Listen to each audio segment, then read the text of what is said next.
Hey guys! If you're used to modern script calligraphy, you're going to love this tutorial because I'm showing you how to create a fun calligram using the Calligram Creator Toolkit. Yep, it's not just for black letter or flat brush. This is a great way to expand your creativity and explore how versatile calligrams can be. We'll be recreating this piece using the pointed paint splatter brush and the rusty book color palette, which you can find in the toolkit. If you don't have it yet, head over to my website and grab your copy. Alright, let's jump in. First, let's set up a new canvas with 3000 by 3000 pixels at 300 dpi.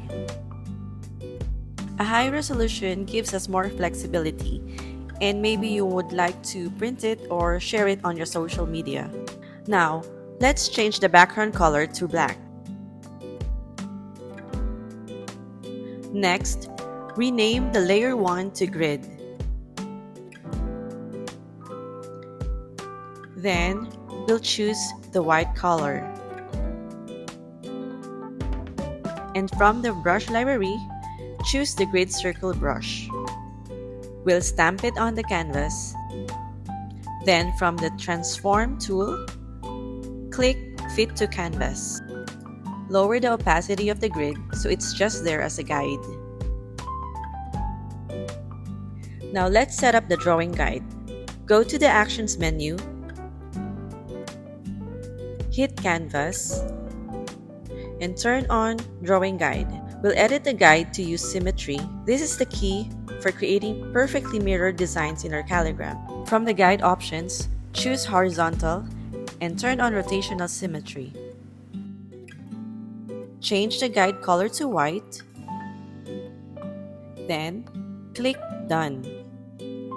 Now we're ready to sketch. Create a new layer and rename it Sketch.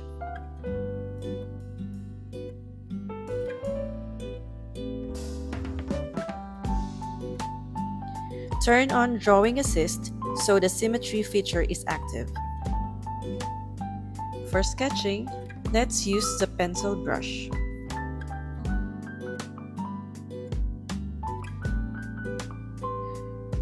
So let's try it out. As you can see, with rotational symmetry turned on, anything we draw on one side automatically reflects and rotates on the opposite side. This is perfect for creating circular designs like calligrams. Let's mark the height of the letters and the baseline. Let's sketch out the quote, "You are a blessing." I'm keeping it simple with a modern calligraphy style. It's important to start loose at this stage. Don't worry about getting everything perfect right now. You want to get a feel for the overall layout, and we can refine things as we go.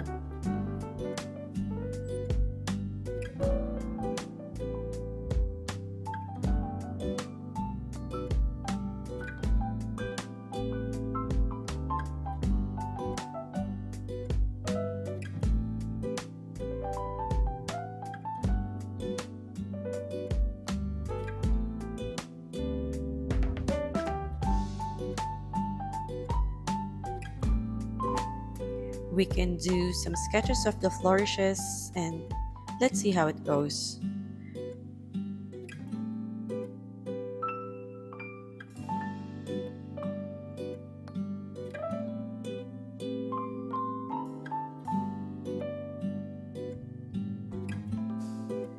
So this is the first sketch and just the basic layout. It doesn't have to be perfect for now. And you can see the spacing is not on point, but it's okay. Let's lower the opacity of the sketch and create a new layer called Sketch 2.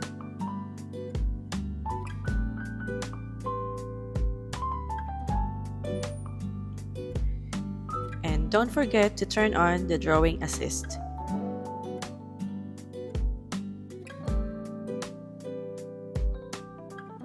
We'll still be using this pencil brush for now.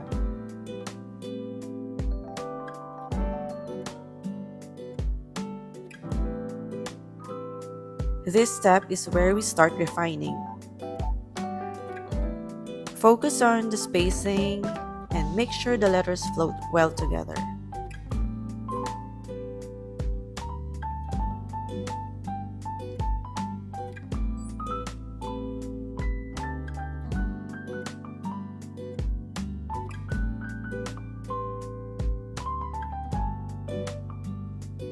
You can also start thinking about how you want the flourish to interact with the shape of the calligram. Don't worry if it's not perfect yet. The goal is to start locking down the composition.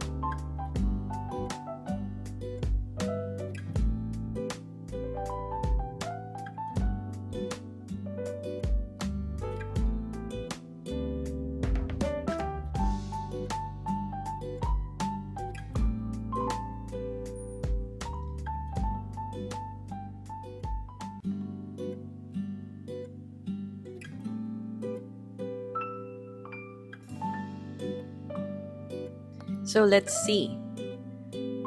Oh, there's a lot of space over here, so maybe we'll adjust it on the next step. Now let's move to the final sketch. Lower the opacity of sketch 2. Create a new layer and call it sketch 3.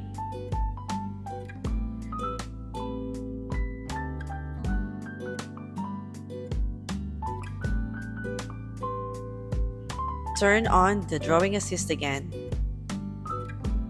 And this time, I'm switching to the pointed paint splatter brush.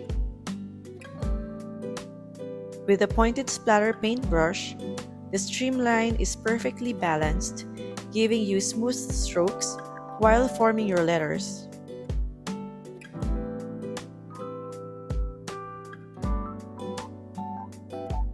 This is going to be our final draft.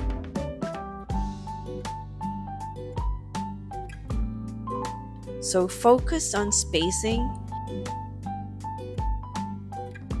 and adding any final flourishes. If you're familiar with script calligraphy, the basic principle is to apply pressure on the downstroke for thicker lines and lighten up on the upstrokes to keep them thin. Feel free to create this in your own style. There's no need to follow mine exactly. The subtle paint spatters add a unique texture to your script, giving it a cool effect.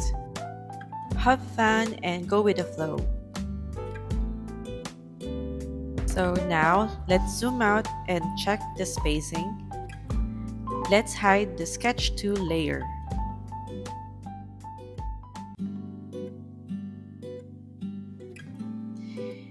Let's see if we can add some flourishes.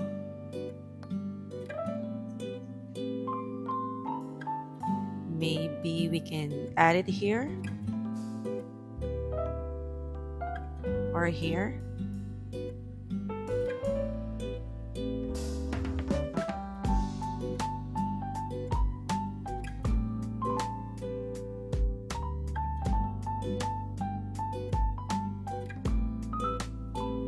Maybe we can add a bottom flourish.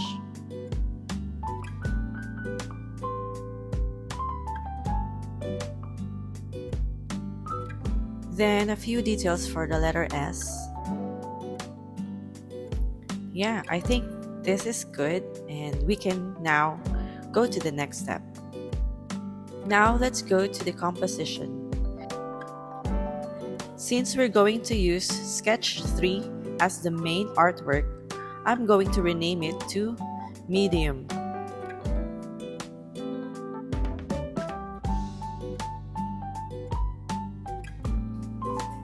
And let's duplicate it until we have 5 copies of the same layer. Let's name the layers to Big, Bigger, Small, and Smaller. Keep in mind to keep the medium layer on top. So this one will be the layer Bigger.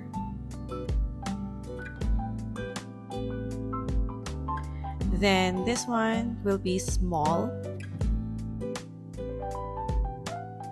And this one will be the layer smaller.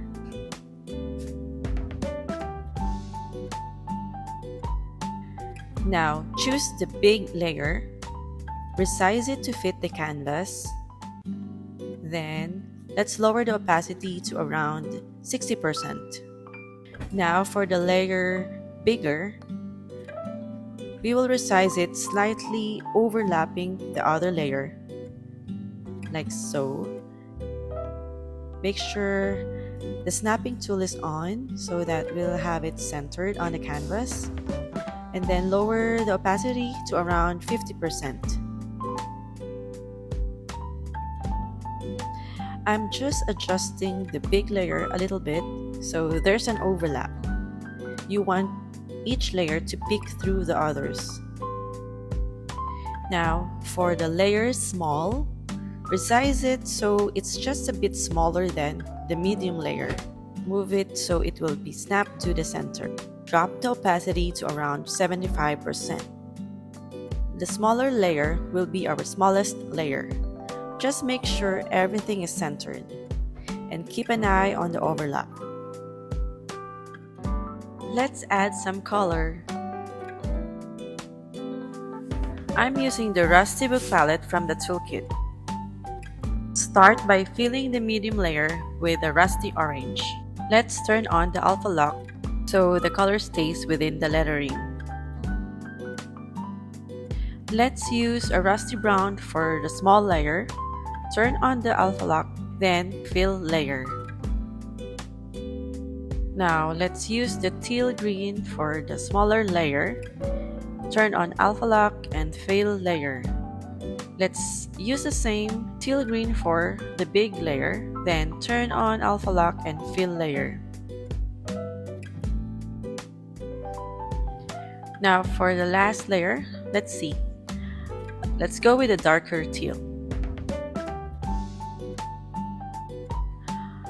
Oh, I forgot to turn on the alpha lock. Okay, that should do it. Now for the fun part, adding shadows. First one, let's create a new layer above the big layer and rename it Shadow. Then turn on the clipping mask and turn on the drawing assist. Now duplicate this layer. Now let's turn on the clipping mask so that it will be clicked to the big layer. Now move one shadow layer above the bigger layer, turn on the clipping mask. Then another one above the small layer, turn on clipping mask. Then the last one to the smaller layer, turn on clipping mask. I think everything's complete, so we can remove this other shadow layer. Now from the color palette, let's choose the black color. And grab the Shadow Dusty brush from the brush library.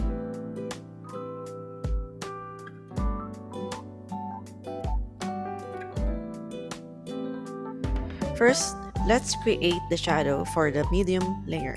Choose the shadow layer above the big layer, then start brushing softly along the inner edges.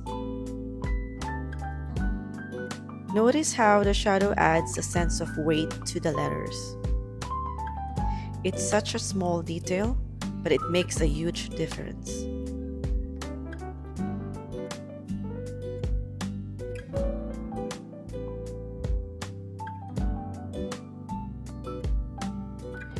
Now you can see it's making it look like it's floating or it's popping off the background.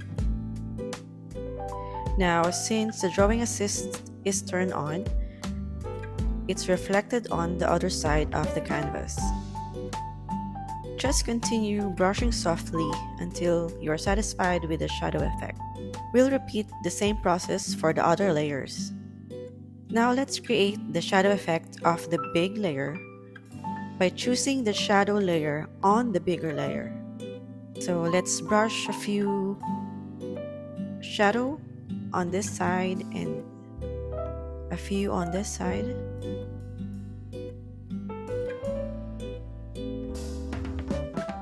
we'll go to the shadow of the medium layer again, but this time we'll choose the layer above the small layer. So as you can see, we're creating the shadow of the medium layer above the small layer. As you brush, focus on making the shadows a bit darker along the outer edges and lighter as they move towards the center.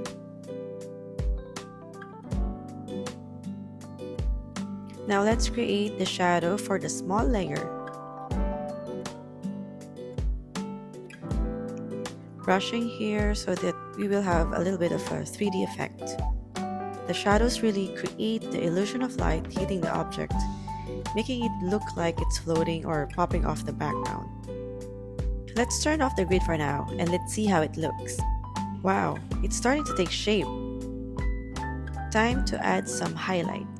Highlights will give our design that extra shine and it will make our art visually interesting.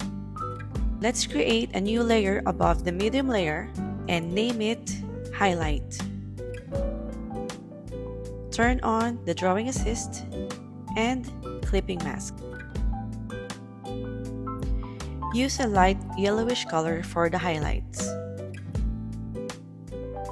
The idea is to apply highlights where the light would naturally hit the letters. Now let's do the same for the other layers. Create a new layer above the small layer. Clipping mask and Drawing Assist should be turned on. Now with the same light yellowish color, just brush softly on the inner edges of the letters. Now create a new layer above the smaller layer. Turn on Clipping Mask and Drawing Assist. Now choose the teal color from the color palette and then go to the disc color. Then choose a lighter shade of the teal color. Let's apply this color on the inner edges of the letters. Now let's go to the big layer and create the highlights there. Create a new layer and then turn on Clipping Mask and Drawing Assist. Using the same lighter shade of teal, let's brush softly on the outer edges of the letters.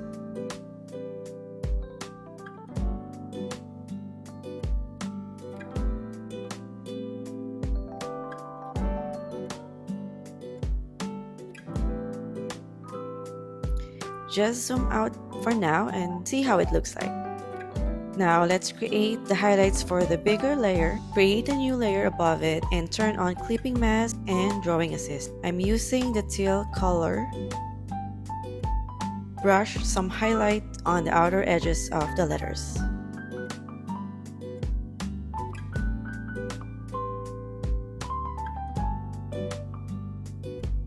Okay, let's make sure to rename your highlight layers to keep things organized as you go along. Just rename this layer as highlight and same for the other ones.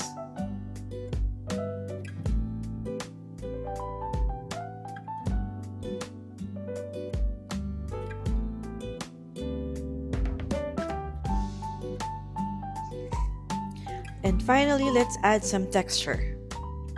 Let's start by creating a new layer at the top, then name it Texture.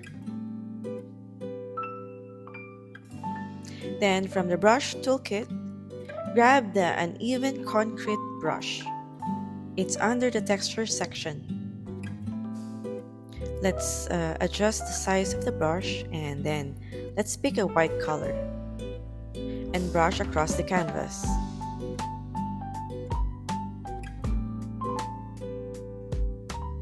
Let's zoom in to check how it looks like. If it's too light, you can always duplicate the layer and merge it down to intensify the effect. Lower the opacity to around 65% so it's subtle. Duplicate the texture layer and move the copy below the smaller layer.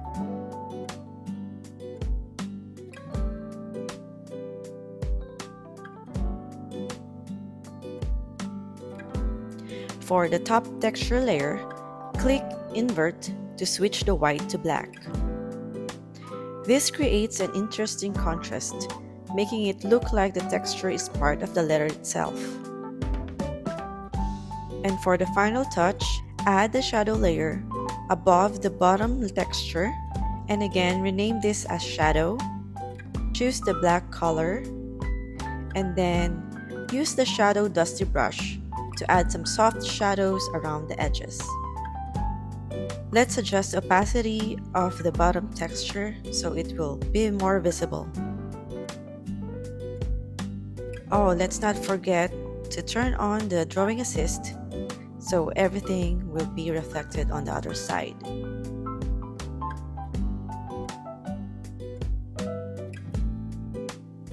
This shadow gives the impression that the letters are sitting on a texture surface. Okay, let's turn down the opacity of the texture layer again so it will be subtle. Just check if you need to change the opacity of some of the layers. If you're satisfied with everything, then I guess you're done.